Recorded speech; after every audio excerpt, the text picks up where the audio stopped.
Ma présence ici aujourd'hui au procès de Thierno Bocoum, qui est le responsable national des jeunesses de notre coalition et de Rewmi, est simplement une présence de témoignage de la poursuite de notre combat contre toutes les formes d'agression que le pouvoir organise, toutes les formes de violation des libertés fondamentales et la volonté d'étouffer le peuple dans ses revendications contre ces violations de nos lois, contre les violations de notre Constitution. Vous savez, c'est une très longue série d'agressions que le pouvoir a organisées dans toutes les directions.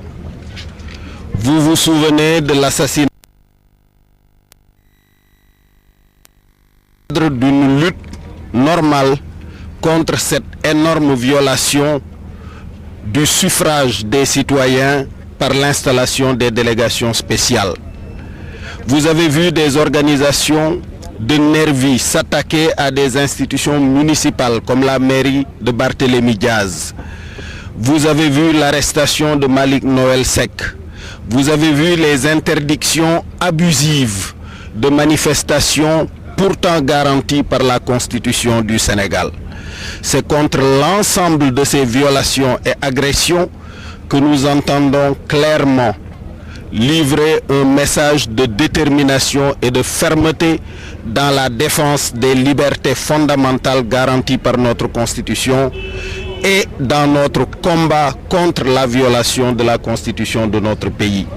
Ce combat est un combat qui intéresse tous les citoyens du Sénégal parce que la République n'a de sens.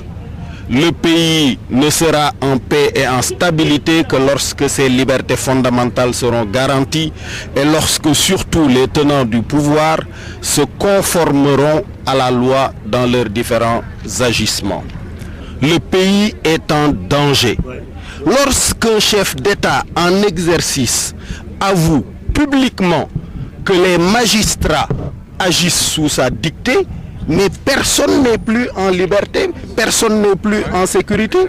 C'est une question qui interpelle directement les magistrats concernés. Déclaration bu grave noonu kenn musu ko dégg bu fekkente ne attekat bi njiitu réew mi nee na lu muy atte moom moo ko koy digal moo koy dogal loolu gravité mënu ko weesu. Ça veut dire que yoon amul, justice amul. Li neex njiitu réew mi la ñuy àtte ñu teg leen ci tribunal yi di dogal te magistrat yooyu nga xam ni ñoo jël dogal bi ci chantier de Thiès yi ñoom la ñu interpellé directement ñoom ñoo war a tontu wax ndax ci ndigalu président de la République la ñuy jëlee ay dogal. Bu loolu amee comme magistrat bi ko jiite woon moo jiite conseil constitutionnel war naa tey xel ndax li mu dogal ba valider candidature Ablaye Wade ci dicté la ko defee ci ndigal la ko defee wala déet.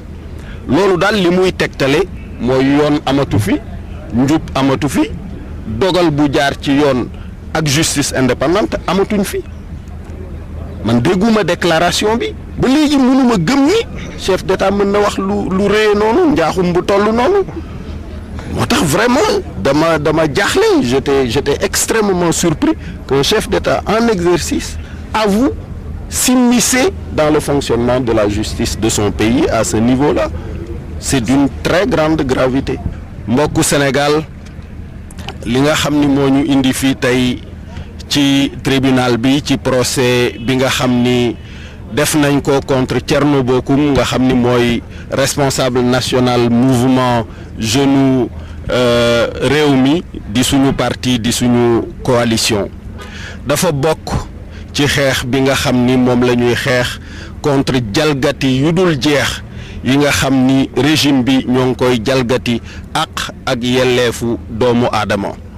Li nga xam ni constitution bi garantir na ko muy liberté manifestation fu ñu ko bëgg a defee ñu ne du foofu di interdire manifestation yi nga xam ni constitution bi garantir na ko.